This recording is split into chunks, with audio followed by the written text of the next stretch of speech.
Start with the world title scene. We ended last month with Jimmy Hart announcing that the icon Sting would be making his TNA return on the first pay-per-view of November. It's Sting. It is Sting! The best thing about that freaking AEW pay-per-view was Sting diving out of the stands. Sting is so good. But Sting returns to TNA to face Jeff Jarrett in the main event of our first pay-per-view of the month, NWA-TNA pay-per-view number 69. Nice. November 5th, 2003. That's a funny sex number. Jimmy Hart opens that show doing a promo about Jarrett facing Sting, and then later in the show he does another one where Sting walks in and says it's showtime, and then we know Sting, Jarrett, main event. I thought it was interesting that this wasn't the show we did the watch along for. I did the one for the Luger match, I'm sorry. I would have assumed I think legitimate Bound for Glory main event. Well, it does eventually become a Bound for Glory main event. Yeah, that's what I'm saying, like something that would become a Bound for Glory main event. Being on one of these shows would have been like, we should watch this one. Because the reason I picked the next one is because this match builds to the next one, so I thought it made more sense to watch the match that was built to as opposed to the match that builds to it. Listen, we all have our Dutch Mantel months, okay? So yeah, Jarrett and Sting. Sting comes out to, as I said, maybe the biggest reaction in TNA history. This crowd go absolutely batshit crazy for Sting. I was going to say, Sting has been over in every major company. Because he's a real big star and he's cool. My big takeaway, like, the match was whatever, I wrote here, it's like, not actually a good match or a good finish, but it was nice to see a star. And it was, my big takeaway from it was like, Sting is such an impressive pro wrestling star. Like, his consistency, how he's managed to stay so beloved through now, like, 5 major companies that I can think of off the top of my head. The dude is just the best. He just has that aura, though, doesn't he? He has the aura of a star. Because it doesn't even really feel like he's trying here. And not like he's dogging it. No, exactly. In that, like, he doesn't need to, really. Yeah, he just walks out, he does his poses, he does his stinger splashes, and he's the hottest star in the history of this company because he's goddamn Sting. Yeah. And he just feels cool. Because he is cool.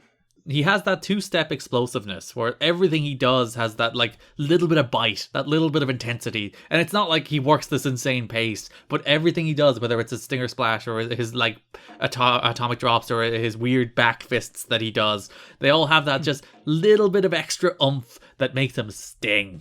Yeah.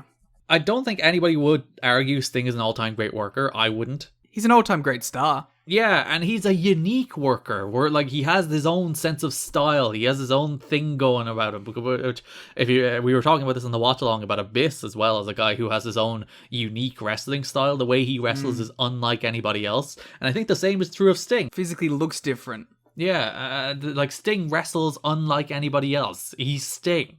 That's the thing too, like, Sting, again, like, actually good comparison with the Abyss stuff is we were talking about how Abyss, even in his movement, is not like anyone else. The way he walks around the ring. Sting's the same way. The way he moves around, he's so unique. Yeah. Everybody should try to do things differently from other people, Liam. Yeah, his stride, his confidence, it stands out. So yeah, they have a regular Asylum match. They brawl into the crowd. Jarrett gets color. They've like, again, it's nothing special, but the crowd is super hot. And then, it's because it's a regular Asylum match, you get the interference. Red shirts come out, Raven comes out, Styles comes out, you get all this stuff. It's weird that there's interference in the red shirts, but it's not a DQ until Jarrett hits Sting with a chair. I don't know how that works. Yeah, because the red shirts are on the take, brother. But the red shirts are the Don Callis representatives, so clearly, like, red shirt interference should be faster disqualification because Eric Watts. That is Eric Watts' domain. Yeah. My big thing here is, like, the red shirt security are being presented as the strongest force in TNA history. Mm-hmm. There has literally not been a group stronger than the red shirt security. Except maybe Jeff Jarrett. I said group. It's true. And Jeff Jarrett is kind of part of them. They are stronger than Sex ever were. They are more protected than Sex ever were. I don't understand it. Why are red shirt security such a big deal? Well, and the thing is, they usually lose their matches. But every segment they're in, they always get their heat back right after the matches too. So it's like, in all the angles they look great because they come out, they always just beat someone up and then drag them out. And then, if they lose their matches, they normally beat up the guys after. It's a very weird act of 2 big, relatively talentless wrestlers being far too overused on a wrestling show. How dare you? 3. Well, we haven't had the added person yet, Liam. Don't you spoil the stories of NWA-TNA for November. No, I assume everyone who is listening to this has done like we have, paid their $40 or whatever to Garrett, and watched these shows. Yeah, of course. You can see what happens at Legend this month. That's our new Patreon tier. $40 a month and we'll give you the shows. I'm not sure we can do that, but listen.